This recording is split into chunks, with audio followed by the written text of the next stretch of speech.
What is going on, everybody? Bingo here. I'm with the Duel Factory for this week's episode of X2 Drop. This is episode 43, and it is the last podcast of 2019. So we are going to do a 2019 yearly wrap-up in Yu-Gi-Oh! And we didn't really talk about it. So we're going to see where it goes, and we'll probably talk a little bit about what we hope for 2020.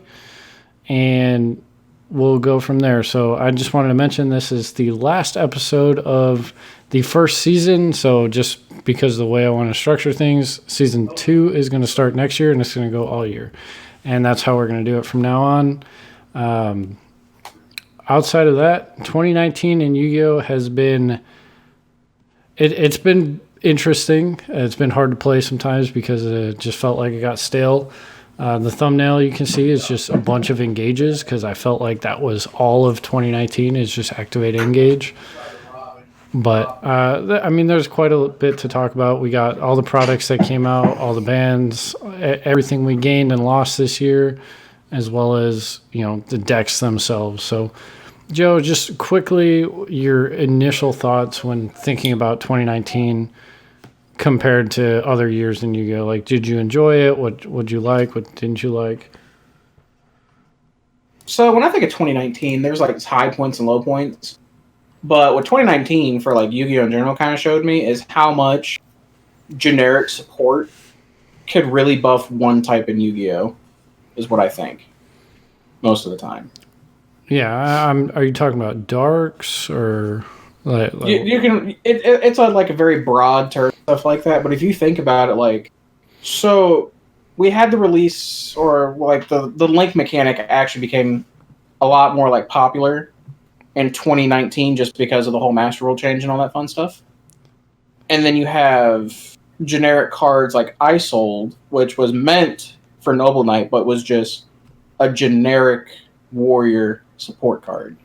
And then like all those toolbox cards went from being like mediocre to insane. Yeah, so the start of the year, I believe if my memory serves me correctly, we lost what's it called? Rongo was like the very first ban list of the year. We lost Rongo and what was it? Rank Up Magic.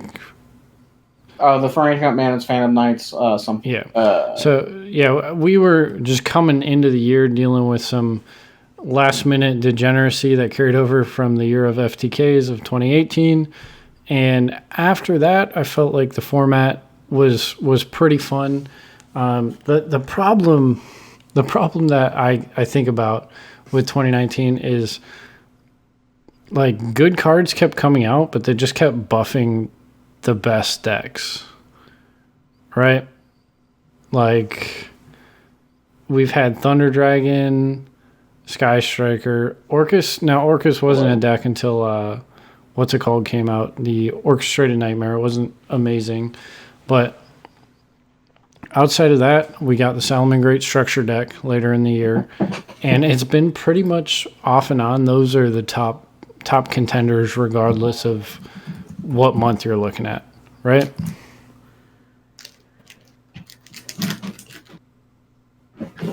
Joe, you still here? I can hear you now. Oh. So I was just saying how basically the top decks this year have been in place basically the whole year. Because of like generic cards coming out and just basically buffing every deck, but buffing them more. So I don't know. It was a fun year. Like you said, it had its highs and lows, but having to deal with Orcus combo in general, just like pre-Mermaid ban, was really frustrating. It being shoved in every deck. Just Thunder Dragon, just being in the format. When you think about it, so like when I look at 2019 as a whole, like the two decks that were like the most prevalent, right, were Thunder and Orcus. Like those two decks were the most prevalent. They went through the most changes, right? So we had Orcus deck before Dengersu came out. We had Orcus deck with Dengersu plus Mermaid. We had it with Summon Sork and the Rank Up Magic, and then like Thunder, you had like Pure Thunder, Brilliant Fusion, you had Guard Dragon, you had now Safer Thunder. Like you literally just watch his decks evolve the entire format, and then you just watch Sky Striker adapt to it the entire year with God knows how many hits on the ban list. And like those were like the most 3 stagnant decks the entire format. It was 4 hits on the ban list. 4 hits. Sorry, apparently someone's been keeping track. Nerd. What? Well, I mean, we had 4 ban lists this year, I believe, and it's been on every single list. But yeah, I mean, like Thunder in its purest form, like doesn't really change that much. But you get the guard dragons, you get like Levineer came out this year. Or was that last year? I think Levineer was this year. Yeah. What did it come out of? Savage Strike or Soul Fusion? Soul Fusion. I don't know. But it came out. It was extremely relevant this year, and like that card's insane. And then you get the guard dragons, and then you had the danger variant. And it's just like all of these generic cards, plus like we had Summon Sorceress at the beginning of the year, which was just insane for the best decks outside of Sky Striker. And it's been really hard to like keep playing all year. Like I definitely had some times where I didn't feel like dealing with just the same monotony over and over again, and the products were extremely lackluster. Like, let's look at all the products we had for main set booster packs. We had the Sisters of the Rose, which the best card out of that pack is Frozen Rose, which has seen no meta play. Savage Strike. I mean, you had the train cards coming out at once, so that's kind of cool for legacy decks. Yeah, no, I'm talking meta. Like, there's cool cards in there. I definitely mess around with Frozen Rose, like I was just saying, in a Lightsworn variant that was basically Brilliant Fusion or Bust. Savage Strike came out. Infinity Chasers, again, like what was in that set. Dark Neostorm. Dark Neostorm was a pretty good set. I want to say it was the best one of the year. Dark Neostorm had Cherubini, the Ghost Sisters. Had Dingirsu, Cherubini, and Orchestrated Nightmare. And then... So that set wasn't bad. Heroes Revenge, the Battles of Legend set. I mean, it was a reprint set. It didn't really affect me. That was okay. You had the Vision Heroes come out, so that was a pretty good set for that. Rising Rampage. I honestly couldn't tell you a card that came out of that set. Nothing like super impactful comes to mind other than, was Rising Rampage when the Marine Cess deck came out? Yes. Yeah, because that wasn't Chaos Impact. And then we had Fist of the Gadgets, which was cool. Again, awesome cards in there, not meta impactful. Immortal Destiny, like, what was that set even? Like, who? That set was literally gambling for evil hero cards. That's it. Nothing else came out of it. Yeah. Oh my God. Short prints. That was another thing I wanted to talk about. This year for short prints has been awful. But then we had Chaos Impact, which had Apollosa, right? Seifert. That's the first set that we had Prismatics. That was kind of cool. Yeah, but those are the only 2 cards that I can think of that maintain meta relevance. And then Mystic Fighters, which I honestly don't even know what that product is. But my point is, this year compared to last year, main sets has been so disappointing. I remember looking forward to sets coming out because I really wanted either a chase card, a reprint, or just an archetype. There hasn't been an archetype to get excited about like this whole year. Nothing meta defining, that's the real problem. Like the Evil Eye stuff was like cool, but then they short printed Surzeal, so I didn't buy that. And what was it? No, Witchcrafters were not this year. They were last year. But like, what new decks have you bought this year, Joe? Like, the only thing I know that I haven't bought anything new, like new for decks and stuff like that, like I have in past years. and that's something that I've noticed a lot, especially this year compared to other ones. Because I remember like years before, like all of Zoo came out, so I bought all of Zoo when it came out. The True Draco deck came out, so I got all the True Draco deck. And don't forget that year Invoke came out. Yeah, like and you then, had all that stuff coming out. and Fluffle got support that year. Like stuff that was maybe not the best, but it got you excited. Like it got you excited to play the game. Plus, we had the Link Frames Pack 1 and 2 cards coming out in 2017, or Link Frames Pack 1. I don't know why I said 2, coming out in 2017 and 2018. So you got cards like Curious and all these other like kind of archetype cards, but really by name, like Isold, the Noble Knights, like just insane cards that you could use in fun decks. And like there's just been nothing this year. It's been just straight garbage. And I really want to play something different besides Sky Striker or Salamangreat, and I just can't. Like there's nothing to play. Yeah, I feel on that. I tell you what else has been one of the things is like usually like over the years like you put legacy cards and like older cards, right? And then like this year it's just been absolutely horrible because the secondary market just keeps buying everything out. So like as a collector, it's even tougher to do that now because people are like, hey, look, I have nothing else better to do. Let's buy out these cards. So like this year's like the year of the FTK and the buyouts. It was just the secondary market this year is just so much worse than last year, and I think it's really been the second half of this year where it's just been it's been over the top like stupid. Like before the second half of this year, like buyouts they would settle relatively quickly, and then like you might be paying 50 cents or $1 more for a card, and on John Moore's channel that's newsworthy, but to me, that's really not a big deal, right? You're paying 50 cents more for a $5 card. Whoop-de-fucking-do.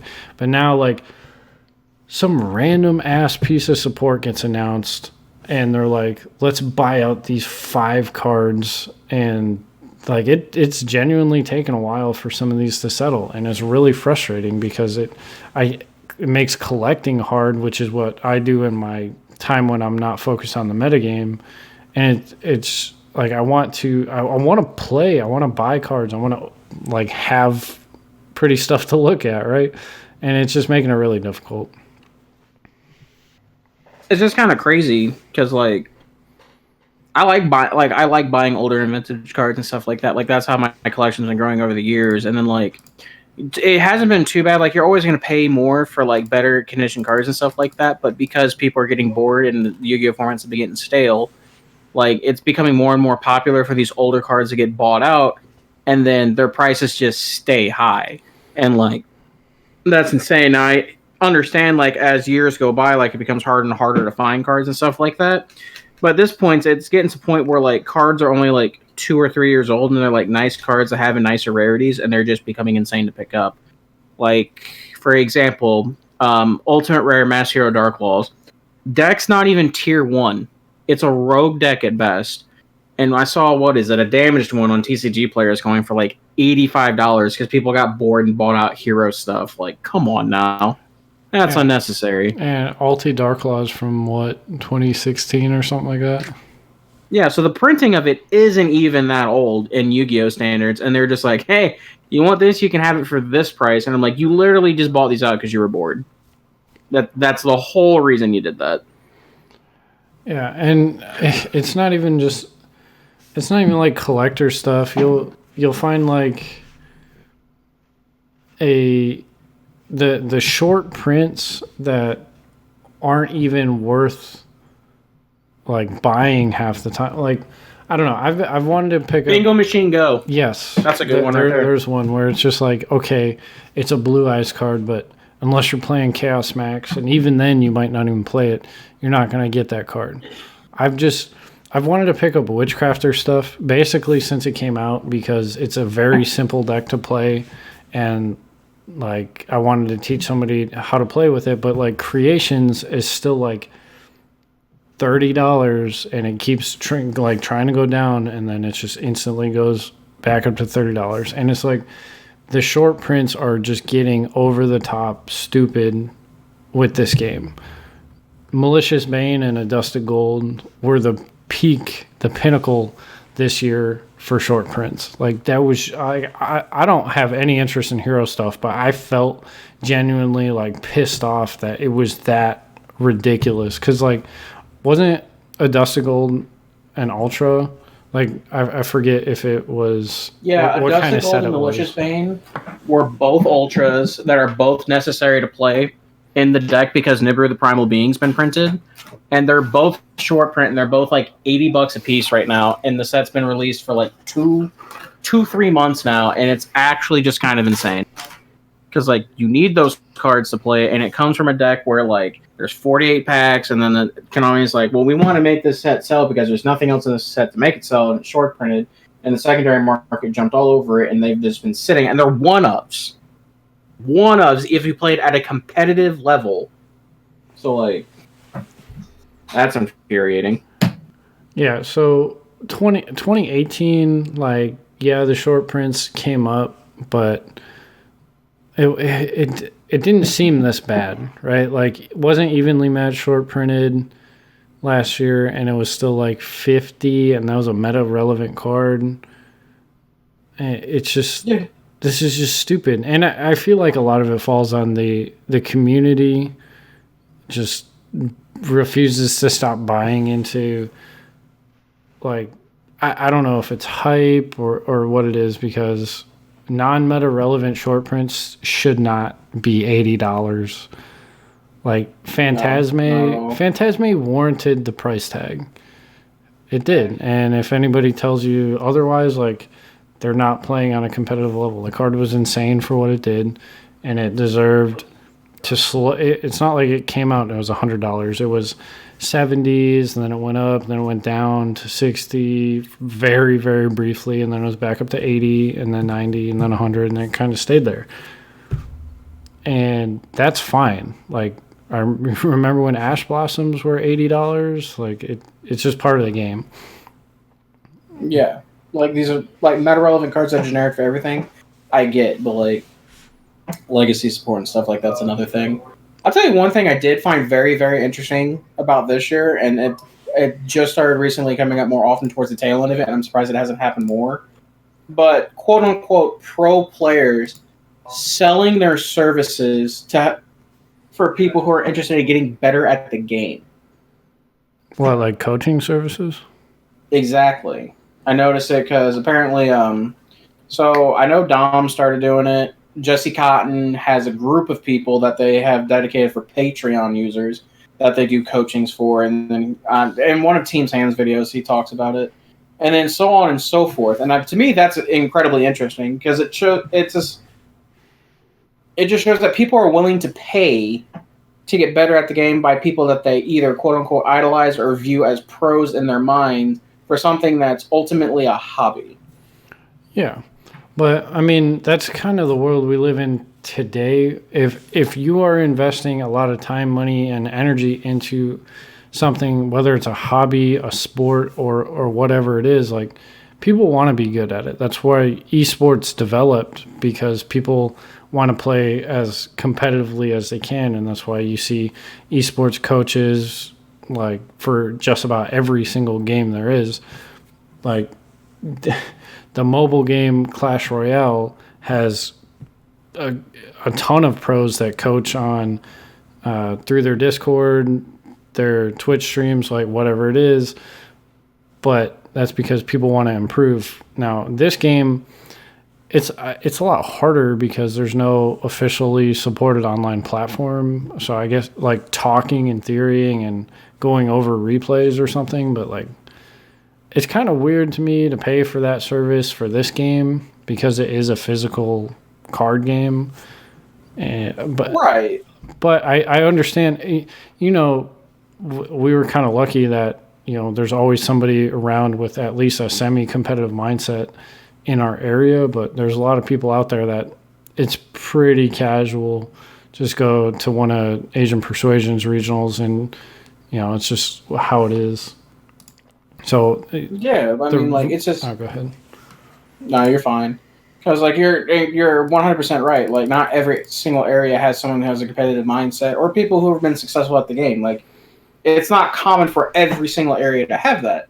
And like it's just interesting to me because I remember people talking about it like way before, but they never did it, and now they're just to me where I see it's most common is they're using the Patreon platform because you see a lot of YouTubers, not just for Yu-Gi-Oh, but other topics and stuff like that. They have Patreon set up and stuff like that, and people who make livings off this. And now there's actual Yu-Gi-Oh players that that I mean they've been going to school and stuff like that. But in the meantime, while they're playing, they're offering this as a sign of a way to like supplement their income. It's very interesting to me to see that aspect kind of like trickle its way over to this card game, which you're saying is an actual physical card game. And like you're 100% correct. There's no actual online platform unless you count Duel Links, which that's not really Yu-Gi-Oh. That's just Diet Yu-Gi-Oh. No. But and it's just you can go on forever about it. Yeah, I mean, hopefully in 2020. I mean, I think we got teased in an interview that maybe, if we're lucky, there'll be a officially supported full dueling online program or service available through Konami, but nothing's confirmed. Cool. That would be great. But I would love to see Yu-Gi-Oh! Be treated as far as like competitive play a lot higher than it is, but I mean, we've had this argument before. The prize support system just doesn't offer enough people to invest that time, money, and energy outside of the glory of winning an event, So yeah, that's all like the real reward you get. The prize support is just putting a cap basically on the game. Like no one's going to stick around without the carrot in front of their face. It's like, what's the point? But outside of enjoying the game, what's the point? And that's where the problem lies. Every other successful game will draw new people in because of the prizing. But we've also seen that prize support isn't everything because there's card games that have came out with like $100,000 world championships and they've fallen on their face. And they completely flopped. Yeah, I was about to say that. So, I mean, there's a balance, but I do feel like if there was at least somewhat decent prize support that wasn't like catered towards kids, it would be fine. But whatever. That's not what this one's about. So we got like 7-ish minutes left. What do we hope happens in 2019? Or 2020, sorry. We do have in 2020, we have the revised Master Rule to look forward to, which I think unlocks a lot of potential for a lot of decks. Especially one near and dear to my heart that got me into actually playing combo decks at events, which is DDD. I'm super excited about that. But, I mean, I'm kind of hoping with the change in the Master Rule, a ban list that might actually shake the game up a little bit and but newer decks that come out in the next sets, that Yu-Gi-Oh! Gets not as degenerate as it was in the beginning of the year where it was just FTK this, FTK that, you can't kill the yada, whatever. So, 2020, I'm hoping... You're still going to have control decks, you're still going to have combo decks, but they're not nearly as overpowered years. That's what I would like. All right. Well, 2020, I'm really hoping that we do get a officially supported online platform for full Yu-Gi-Oh! That would be amazing to be able to come home, sit down on the computer, and actually get relevant testing outside of Dueling Book, and because it's good for what it is for being a fan service, but it could be so much better. I don't really feel like sitting down and playing ranked on Dueling Book, I would like to see that. The Master Rule is good and bad because it makes me not want to play till April 1st. I want to see I want to see much better sets or product releases. I'm not saying we didn't have good ones this year because of the two structure decks we did get, the Endymion and the Salamangreat were fantastic, but I want to see main sets with substance, like whether that's archetypes or just good shape, like 3 or 4 solid good chase cards. Something. I want to see a new meta relevant deck within the first 3 months of next year. That would be fucking great. And I want to see Dryden come back to 1. That's basically my 2020 wish list. I want to keep playing Striker till it dies and I get something else back. I would like to see a format where there's no Sky Striker. That'd be kind of neat. You can kill my Striker just once you give me Trident. It's been like 18 months. Yeah. Something's got to change, bro. Hey, tell that to Dante. Okay, let's leave my man Dante's out of this. He's the last remnant of one of my most enjoyable formats in Yu-Gi-Oh! Just leave Dante out of it. How many women and other cards did Dante kill so that he could live? We're not going to talk about this, all right? He was the pinnacle, the stone, the pillar of 2015. Just leave him alone. He's the last bit. He's the last piece we got. I know I got Construct back, but it's not the same. He's the last pillar. Just leave him alone. BA is going to be so much fun to play under the revised Master Rule. I can make two Dante. Without making a link. Come on now. It's not even about like.